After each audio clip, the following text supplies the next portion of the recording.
Hola, mi nombre es José Roberto Rodríguez y es un gusto compartir contigo. Lección número 10, titulada El fuego del infierno. El texto bíblico base para el estudio de esta semana se encuentra en el libro de Primera de Tesalonicenses, capítulo 5, verso 21.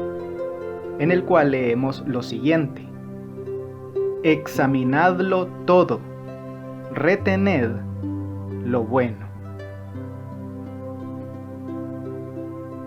El poeta italiano Dante Alighieri escribió la famosa obra La Divina Comedia, que trata de un viaje ficticio del alma después de la muerte. El alma va al infierno en el interior de la tierra, o al purgatorio, donde el espíritu humano puede purificarse y hacerse merecedor de ascender al cielo o al paraíso, a la presencia de Dios mismo. Aunque solo es ficción, una obra literaria, el mensaje de Dante terminó teniendo muchísima influencia en la teología cristiana, especialmente en la teología católico-romana. La noción básica de que el alma inmortal va al infierno, al purgatorio o al paraíso es fundamental para esa iglesia. Muchas confesiones protestantes conservadoras también creen en un alma inmortal que, después de la muerte, asciende al paraíso o desciende al infierno. De hecho, si el alma humana nunca muere, entonces tiene que ir a algún lugar después de que muere el cuerpo. En resumen, una falsa interpretación de la naturaleza humana ha llevado a terribles errores teológicos. Esta semana nos ocuparemos de algunas de estas teorías no bíblicas, así como de la cosmovisión bíblica de lo que sucede después de la muerte. Comparemos los siguientes textos bíblicos. Marcos capítulo 9, versos 47 y 48. Y si tu ojo te fuere ocasión de caer, sácalo. Mejor te es entrar en el reino de Dios con un ojo que teniendo dos ojos ser echado al infierno, donde el gusano de ellos no muere y el fuego nunca se apaga. Isaías capítulo 66, verso 24.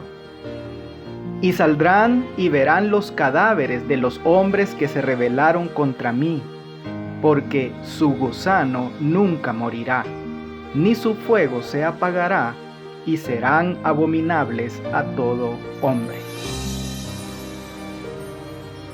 ¿Cómo entiendes la expresión el gusano de ellos no muere? Algunos interpretan el sustantivo singular gusano usado en Marcos 9:48 como una alusión a la supuesta alma o espíritu incorpóreo del impío que, después de la muerte, va directamente al infierno, donde nunca muere y sufre el tormento eterno. Pero esta interpretación no refleja la noción bíblica de la muerte inconsciente. Además, ignora el contexto veterotestamentario de este pasaje. En realidad, el gusano en singular se utiliza genéricamente para los gusanos. No significa un solo gusano. La referencia es a los gusanos que se alimentan de cuerpos en descomposición. En Marcos 9:48, Jesús cita Isaías 66:24, que dice: y saldrán y verán los cadáveres de los hombres que se rebelaron contra mí, porque su gusano nunca morirá, ni su fuego se apagará, y serán abominables a todo hombre. Esta aterradora escena metafórica retrata un campo de batalla donde los enemigos de Dios están muertos en el suelo y en proceso de destrucción. Los cuerpos que no consume el fuego los descomponen los gusanos, o quizá primero los consumen los gusanos y luego el fuego. De cualquier modo, no hay ninguna referencia a ninguna presunta alma que escape de la destrucción del cuerpo y que vuele al infierno. Pero, ¿qué pasa con los gusanos que nunca mueren? El lenguaje metafórico de Isaías 66:24, citado en Marcos 9:48, no implica que esos gusanos sean inmortales. ¿Gusanos inmortales? El énfasis es que los gusanos no dejan incompleta su tarea destructiva. En otras palabras, siguen devorando el cuerpo de los malvados hasta destruirlo por completo. En cambio, los fieles hijos de Dios morarán gozosos en los cielos nuevos y la nueva tierra, y adorarán a Dios en su misma presencia. Con destinos tan contrastantes en mente, no es de extrañar que Jesús declarara que sería mucho mejor que alguien entrara en el reino de Dios sin una parte esencial de su cuerpo, sin una mano, un pie o incluso un ojo, a tener un cuerpo perfecto que será destruido por gusanos y el fuego. A fin de cuentas, nos salvamos o nos perdemos completamente. No hay término medio. Podemos tener vida eterna o sufriremos la destrucción eterna. ¿Qué decisiones tienes que tomar hoy? Y esta realidad, la vida eterna o la destrucción eterna, ¿cómo debería repercutir en esas decisiones? En su folleto para niños titulado The Sight of Hell, la visión del infierno, página 24, el sacerdote católico inglés John Furness ilustra el tormento eterno mediante una gran bola de hierro macizo más grande que los cielos y la tierra. Un ave viene una vez cada 100 millones de años y apenas toca la gran bola de hierro con una pluma de su ala. El autor argumenta que los pecadores continuarán ardiendo en el infierno aún después de que la bola de hierro se desgaste con esos ocasionales toques de plumas. Lo triste es que muchos protestantes aún hoy creen en algo similar en cuanto a los perdidos. Leamos en Malaquías capítulo 4, verso 1. Porque he aquí viene el día ardiente como un horno, y todos los soberbios y todos los que hacen maldad serán estopa. Aquel día que vendrá los abrazará, ha dicho Jehová de los ejércitos, y no les dejará ni raíz ni rama. Y Judas 7. Como Sodoma y Gomorra y las ciudades vecinas, las cuales de la misma manera que aquellos, habiendo fornicado e ido en pos de vicios contra naturaleza, fueron puestas por ejemplo, sufriendo el castigo del fuego eterno. Estos pasajes, ¿cómo pueden ayudarnos a entender mejor la noción del fuego eterno o la idea, como Jesús la expresó, de que los perdidos estarán en el fuego eterno, o en un fuego que no puede ser apagado. La palabra eterno, del hebreo olam, o el griego aion o aionios, tiene diferentes significados según el contexto inmediato. Por ejemplo, cuando se relaciona con Dios, como en Deuteronomio 33:27, por medio de la palabra eterno, la palabra expresa su eternidad.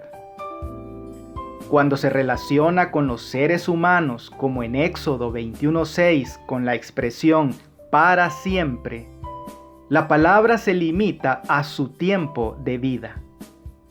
Cuando califica al fuego, como en Mateo 18:8, 25:41, como eterno, implica que el fuego no se apagará hasta no consumir completamente lo que se está quemando. Esto significa que el fuego eterno será eterno en el sentido de que consumirá a los malvados en forma completa e irreversible, y no les dejará ni raíz ni rama. La teoría del castigo eterno de los impíos tiene serias implicaciones. Si se castigara a los malvados para siempre, el mal nunca se erradicaría.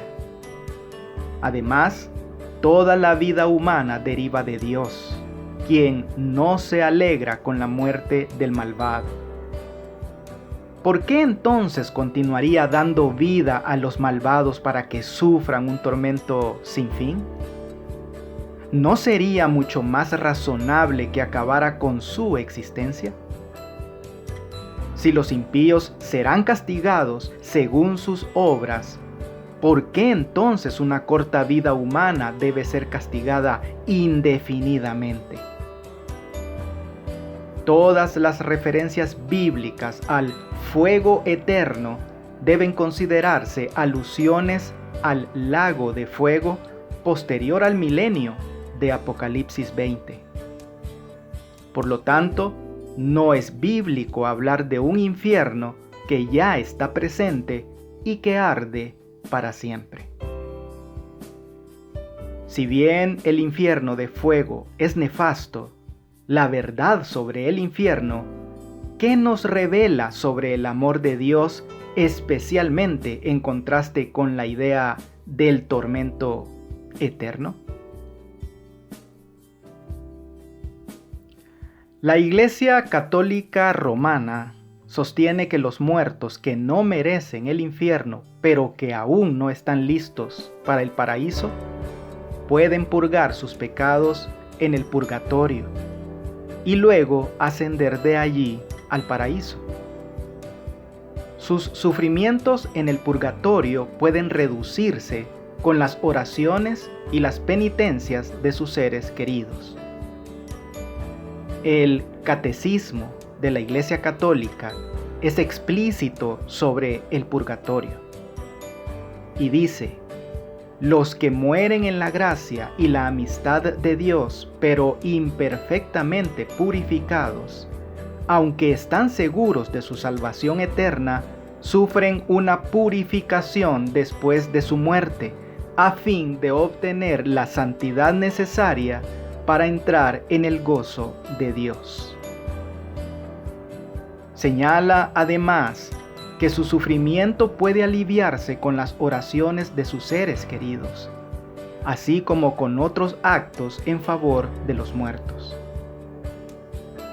La Iglesia también recomienda las limosnas, las indulgencias y las obras de penitencia en favor de los difuntos, reza el Catecismo de la Iglesia Católica. Leamos en Eclesiastés capítulo 9, verso 10.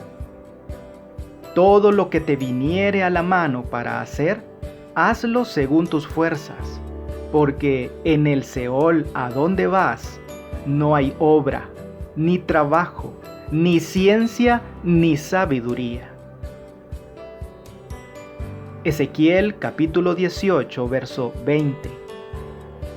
El alma que pecare, esa morirá. El Hijo no llevará el pecado del Padre, ni el Padre llevará el pecado del Hijo. La justicia del justo será sobre él, y la impiedad del impío será sobre él. Y Hebreos capítulo 9, verso 27. Y de la manera que está establecido para los hombres que mueran una sola vez, y después de esto, el juicio. ¿Cómo refutan estos pasajes la teoría del purgatorio? El dogma del purgatorio combina la noción pagana de un infierno ardiente con la práctica pagana de orar por los muertos. Este dogma es inaceptable para quienes creen en las enseñanzas bíblicas. 1. De que los muertos descansan en forma inconsciente en sus tumbas, como lo dice Eclesiastés 9:10. 2. Que la justicia de un ser humano caído no se puede transferir a otro ser humano caído, como lo dice Ezequiel 18, 20 al 22. 3. Que nuestro único mediador es Jesucristo, como lo dice Primera de Timoteo 2:5. Y 4. Que a la muerte le sigue el juicio final, sin ninguna segunda oportunidad para arrepentirse de las trampas de esta vida, tal como lo encontramos en Hebreos 9:27. Una implicación aún más seria es hasta qué punto la teoría antibíblica del purgatorio distorsiona el propio carácter de Dios. De hecho, la obra de Satanás desde su caída es malinterpretar a nuestro Padre Celestial. Él sugirió el dogma de la inmortalidad del alma. La idea de un infierno que arde eternamente es fabricación de Satanás. El purgatorio es invención suya. Estas enseñanzas falsifican el carácter de Dios para que se lo tenga por severo, vengativo, arbitrario y falto en perdonar. En vez de que los muertos esperen la venida de Cristo dormidos, este concepto sostiene que están en el purgatorio y que allí sufren hasta que alguien logre sacarlos. Los errores como el purgatorio o el tormento eterno, ¿qué nos enseñan sobre la importancia de la doctrina? ¿Y por qué es importante lo que creemos y no solo en quién creemos? Aunque los protestantes no aceptan el purgatorio, muchos creen que las almas de los justos muertos ya disfrutan del paraíso en la presencia misma de Dios. Algunos argumentan que esas almas son solo espíritus incorpóreos. Otros creen que son espíritus incorpóreos, pero cubiertos por un cuerpo espiritual de gloria. Cualquiera que sea el supuesto estado metafísico de los muertos vivos, estas teorías socavan la doctrina bíblica de la resurrección final y el juicio de los muertos. ¿Por qué hay una resurrección y un juicio según Apocalipsis 20, 12 al 14, si las almas de los justos ya están disfrutando del paraíso? Leamos en Hechos capítulo 2 versos 34 y 35. Porque David no subió a los cielos, pero él mismo dice: dijo el Señor a mi Señor, siéntate a mi diestra hasta que ponga a tus enemigos por estrado de tus pies. Y Primera de Corintios capítulo 15 versos 16 al 18. Porque si los muertos no resucitan, tampoco Cristo resucitó. Y si Cristo no resucitó, vuestra fe es vana, aún estáis en vuestros pecados. Entonces, también los que durmieron en Cristo perecieron. ¿Cómo arrojan luz estos pasajes sobre el estado de los muertos y los que esperan la resurrección? La Biblia enseña que todos los seres humanos que ya están en el cielo fueron trasladados vivos, como en el caso de Enoc y Elías, o resucitados de entre los muertos, como Moisés y aquellos que resucitaron con Cristo.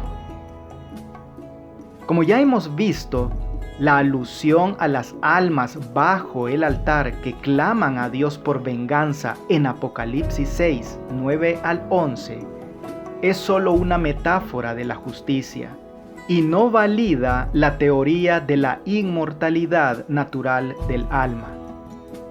De lo contrario, estas personas difícilmente estarían disfrutando de su recompensa eterna.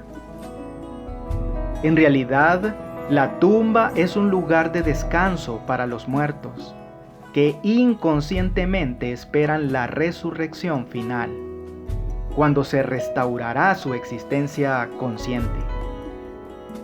Los muertos, incluso los muertos justos, no son almas incorpóreas que deambulan por el cielo, esperando pacientemente reunirse con su cuerpo en la resurrección final. Además, ¿de qué podría estar hablando Pablo en 1 Corintios 15:18 cuando dice que si no hubo resurrección de los muertos, entonces también los que durmieron en Cristo perecieron? ¿Cómo pudieron perecer si ya están en la dicha celestial y han estado allí todo el tiempo desde que murieron?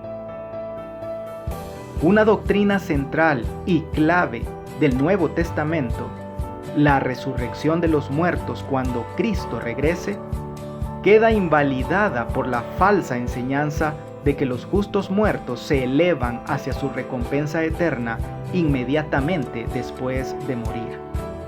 Sin embargo, escuchamos esto todo el tiempo, especialmente en los funerales. ¿Cómo podrías ayudar a la gente a comprender que la idea de que los muertos duermen en la tierra es realmente una buena noticia, en el sentido de que realmente están en reposo y no sienten dolor ni sufren? La doctrina bíblica de la inmortalidad condicional del ser humano, en contraste con la teoría antibíblica de la inmortalidad natural del alma, se hace explícita en 1 Juan 5, 11 y 12. Para comprender el significado de este importante pasaje, debemos recordar que solo la deidad tiene inmortalidad y es la única fuente de vida. Cuando el pecado entró en el mundo mediante la caída de Adán y de Eva, ellos y todos sus descendientes, incluso nosotros, cayeron bajo la maldición de la muerte física y perdieron el don de la vida eterna. Pero nuestro Dios amante implementó el plan de salvación para que los seres humanos recuperaran la vida eterna, la vida que debió haber sido suya desde el principio. Como escribió Pablo, según nos escogió en Él antes de la fundación del mundo, para que fuésemos santos y sin mancha delante de Él. El apóstol Pablo explica que, como el pecado entró en el mundo por un hombre, es decir, Adán, y por el pecado la muerte, así por medio de uno solo, Jesucristo, todos los seres humanos tienen acceso al don gratuito de la vida eterna. Aquí Pablo hace una referencia inequívoca a un Adán literal que trajo el pecado y la muerte a este mundo. Nada tiene sentido en la Biblia sin un Adán literal que, por causa de la transgresión, trajo el pecado y la muerte a nuestro mundo. Por lo tanto, agrega el apóstol Juan, Dios nos ha dado vida eterna y esta vida está en su Hijo.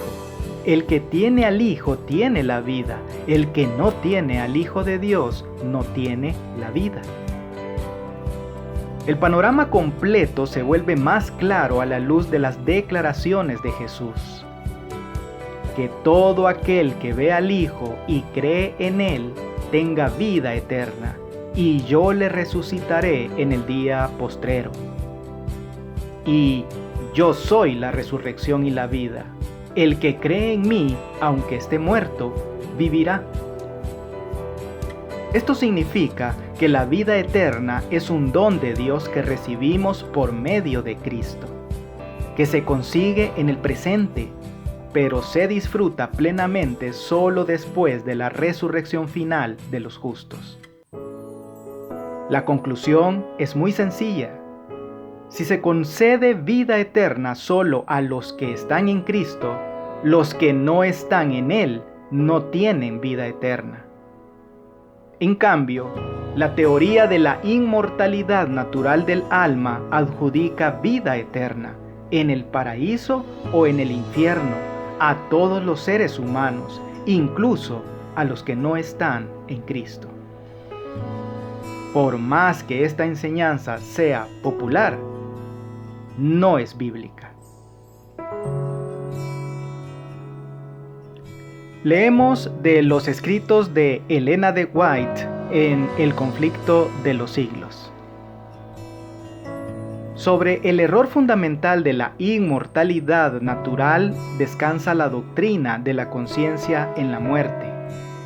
Doctrina que, como la del tormento eterno, se opone a las enseñanzas de las Escrituras, a los dictados de la razón y a nuestros sentimientos de humanidad.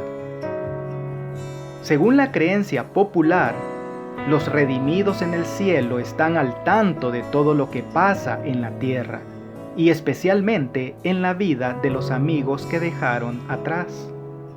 Pero, ¿cómo podría ser una fuente de felicidad para los muertos conocer las tribulaciones de los vivos, ser testigos de los pecados cometidos por sus amados y verlos sufrir todas las penas, desilusiones y angustias de la vida? ¿Cuánto podrían gozar de la dicha del cielo los que revolotean sobre sus amigos en la tierra?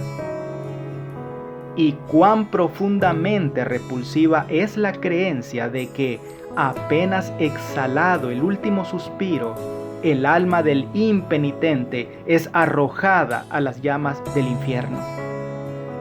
¿En qué abismos de dolor deben hundirse los que ven a sus amigos bajar a la tumba sin preparación para entrar en una eternidad de pecado y aflicción? Y ahora, algunas preguntas para dialogar. Quienes han hablado con otros cristianos sobre el estado de los muertos y la naturaleza del infierno, lo más probable es que hayan descubierto cuán inflexibles y firmes son las personas en su creencia, no solo en la idea de que los salvos van inmediatamente al cielo, sino incluso en que los perdidos están en el tormento eterno del infierno. ¿Por qué crees que es así? Una cosa es que quieran creer que sus seres queridos fallecidos están con el Señor, y esto es entendible hasta cierto punto, aunque, como hemos visto, todavía queda el tema de cuán angustiosamente sería para ellos contemplar el desastre de acá abajo.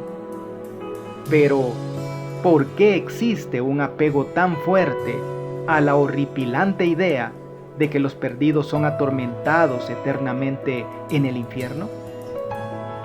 ¿Qué nos enseña este hecho acerca de cuán poderosa puede ser la tradición? Analicémoslo.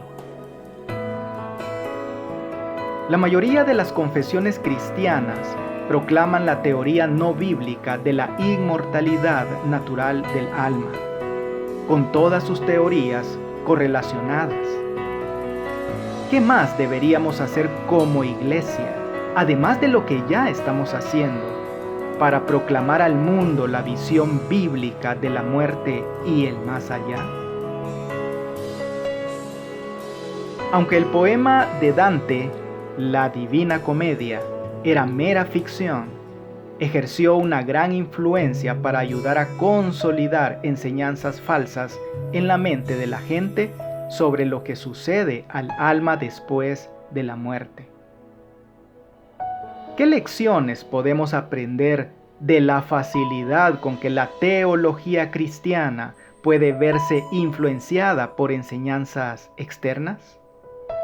¿Y qué otras ideas no cristianas influyen en el pensamiento cristiano, incluso en la actualidad, y cómo podemos protegernos de ellas? Amigo y amiga, la pluma inspirada nos termina recordando que en ningún pasaje de las Santas Escrituras se encuentra declaración alguna de que los justos reciban su recompensa y los malos su castigo en el momento de la muerte. Los patriarcas y los profetas no dieron tal seguridad. Cristo y sus apóstoles no la mencionaron siquiera. La Biblia enseña a las claras que los muertos no van inmediatamente al cielo.